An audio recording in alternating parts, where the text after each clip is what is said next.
Good gardening with the garden guru, Phil Dudman, on ABC North Coast.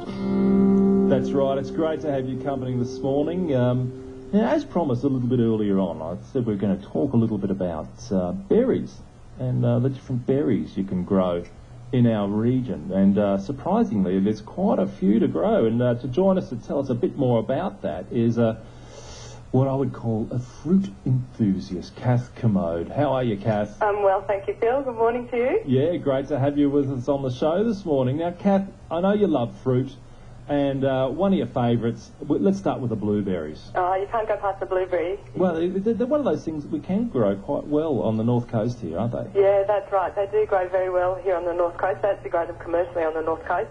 Absolutely. You see them everywhere around Alstonville and right. I just love it going to the markets and buying a nice little punnet of blueberries. Yeah, they're very expensive to buy at the markets, Phil, so they're a good one to put in your home garden. And the trick with blueberries is you can never have enough. Well, can you get away with one shrub? Or You can, absolutely. They're a low-chill self-pollinating blueberries, so you can have just one if you want. But they do cross-pollinate, so even the self-pollinating ones will benefit from having a couple of different varieties with them. And, of course, that means that you get a lot more fruit on each of your bushes as well as having more bushes. So in kilos, what are you looking at, 4 or 5 kilos per shrub, you reckon, a year? Oh, I suppose commercially they probably would get that sort of quantity. I don't in my orchard, but that's got to do with all sorts of other things wanting to share them with me. Yeah. Well, an interesting thing about blueberries, they're related to the rhododendrons, aren't they? Okay. Azaleas. So they like similar sort of conditions, pH, all that type of thing. It's important to get that right. That's right. Well, we have acidic soils, most of us here in the North Coast, so they do quite well in our soil. If you've got an alkaline soil, you need to put it in an azalea mix in a pot, possibly is a very good way to grow them. That way you get excellent drainage and the perfect pH for them. But otherwise you can adjust your pH, just get a testing kit and test it and then adjust it to a more acidic type of soil. And so you'd add a bit of powdered sulphur or something. That's correct, yes. To try and bring that pH. I think the ideal pH is around 4 to 5. It would be, yeah. Our soil's here probably around about 5.5, I think my soil is. They do quite well in that sort of range as well. But never use lime around your blueberries is very important. Maybe not plant it too close to a concrete pathway or something like that. Yeah, that's right. Or anywhere where you're going to do any sort of concreting or anything that uses builder's lime or anything like that, that's correct. Now, what about those scrambler berries? I'm thinking about raspberries, boysenberries, young berries. There's a name. We don't really think of them as being crops to grow around here, and they will do well in places like Armidale. Yes, they're perfect for cold climates, but they also do very well around here. So a raspberry that grows well here is a heritage raspberry, which is what they call a primer cane raspberry. Mm-hmm. And instead of having to keep your second year's cane and train and all that sort of stuff, you could just chop them off in the winter to ground level, and while the canes are underground, they actually get the chill that they need to set fruit, and they fruit on their first year's canes. And they are beautiful. You really can't go past a freshly picked raspberry. They're just not... they are magic, aren't they? They've got to be one of the best fruit. I know that luckily these days you can even buy them frozen, and magic to have on hand. But, getting them fresh and popping them into a smoothie or, onto your muesli. So the heritage varieties, they're a later cropping variety. It's sort of towards the end of summer, aren't they? Yes, they call them an autumn fruiting raspberry. So that's right. They come off later than the other ones, which are more of a summer crop. So if you're in a cool climate, I assume you could probably grow both of them. Yeah, for sure. But we can have a go with them here, can't we? Yeah, all those scrambling berries actually do surprisingly well. So your loganberry and your boysenberry, young berries, they all grow very well. You do need to be prepared. So that's one that I haven't got in my orchard yet because I haven't got my site for them ready, and I need a trellis and I need a well-prepared garden bed and all that sort of stuff. So it's the fun thing about training and, getting right into it. But I think the important thing, too, to remember is keeping the roots cool. Yeah, so mulch does that, and all your fruit trees need a good layer of mulch, and that not only sort of retains the moisture in the soil, but it also keeps all the weeds out and keeps that soil temperature even. I mean, particularly in the heat of summer, you do need something to actually protect your soil and make sure it holds there in heavy rain, all those sorts of things. So mulch is a very important aspect in the garden, and particularly the orchard.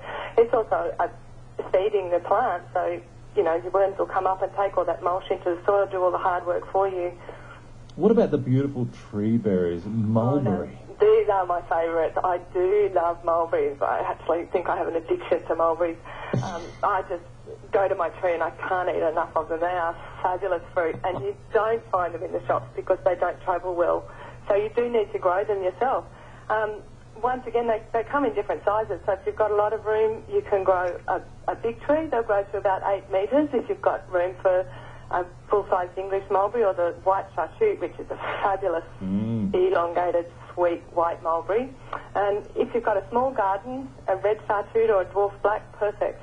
I've got a couple of different mulberries myself. It's good to know, even in a suburban garden, you can get a dwarf mulberry, and you can prune them back too, can't you? You'll actually get 2 crops off them. If you prune them when they finish fruiting in the springtime, take about a third off it, you'll get an autumn crop as well. And now there's a bonus. Yeah, well, absolutely, because the fig birds aren't around in the autumn, so there's not so much competition to eat the berries. I tend to get more berries on my home tree without netting in the autumn than I do in the spring when the fig birds just move. And they're just as sweet in autumn? Just as sweet? The dwarf black, which is the one I've got, has a degree of tang to it, so it's certainly not a super sweet mulberry in the first place. But it's one that I love. I really enjoy that tanginess to fruit. So it depends on your taste, but it always has a tang to it. Now, just a quick question while we're on mulberries. Margaret, our producer, she deserves a question to be answered from time to time. She works so hard. She wants to know a good variety for her garden in East Lismore. East Lismore, she could grow any of them. It depends if she's got a size limit, would be my first question. Well, there is a size limit, a small variety. So either the dwarf black, which is the tangy one that I was just talking about, or if she likes something a little bit sweeter, go for the red chartreuse. Ooh. Which is a beautiful... It sounds good, doesn't it? It's a honey-sweet mulberry, so that you can almost overdose on those after you get to about 10. Well, it sounds like a wine. They're very slow-growing, though, so you have to have a bit of patience with the red chartreuse. All right, now, there's a plant that I know you're very, very fond of, and it's called the Panama Berry, not one that many people have heard of. No, this is one of my favourites, and it's certainly the perfect tree for anyone who's in a frost-free area, who's looking for a super fast tree that the kids are going to love the fruit on. So it's what I call a lolly tree or a browsing tree. And you can keep it cut back. My tree's probably about 5 metres high by 5 metres wide, and I just chop the top out of it every now and then just to keep it lower. Describe the taste of the fruit. I think they're like vanilla ice cream. Really? They're super sweet. They're little red berries, probably about the size of a blueberry, and it's just covered in fruit. So there's flowers and green fruit and red fruit that are the ripe ones, and they just ripen gradually throughout the season. So it's the sort of tree I just go to and just nibble. And it crops all year? It can crop throughout the year. It certainly eases off here in the winter because we're subtropical, so we do get a winter. If you were up in the tropics, it would probably fruit all year. Yep. Fast growing, drought tolerant? Yep, absolutely. I've never watered mine. Although we do have good rainfall here, of course, so that contributes to that, not having to do that. And, it's just growing like mad. It's certainly my fastest growing tree and most productive. And the birds don't seem to eat the fruit because they sort of hang in underneath the leaves. The leaves have a nice weeping appearance, and the foliage goes right down to the ground, so you can actually sort of get in underneath it. The kids love it. Any kids that come here make a beeline to the Panama Berry. It's the first place they visit. Well, it sounds like a marvellous tree for a family to grow, I'd say. Absolutely, yeah. You do need to have a little bit of space, but it's very easy to prune as well, and it's not a hardwood tree, so you can just get in there and keep it cut back with your secateurs and maybe just take one of the main branches out with a pruning saw, no trouble at all. So, yeah, it's not a big deal to actually cut it back if the size can be a problem for you. Panama Berry, that's one that people can perhaps look online and check out. But, Kath, you've inspired us all. We're all, our mouths are watering madly. Excellent. And we've got to get out there and plant more berries, I reckon. Yeah, you just plant more fruit all around, actually, Phil. Like, you can't go past picking your own homegrown fruit. It's a very satisfying thing to be doing. Well, I know you're a keen fruit grower, and hopefully we can talk to you more with some inspiring talk later on sometime on the show. Absolutely, Phil. Thanks for joining us. You have a wonderful long weekend. You too, Phil. See you, Kath. Bye now. It's 9:30 on ABC North Coast. Back with more in just a moment.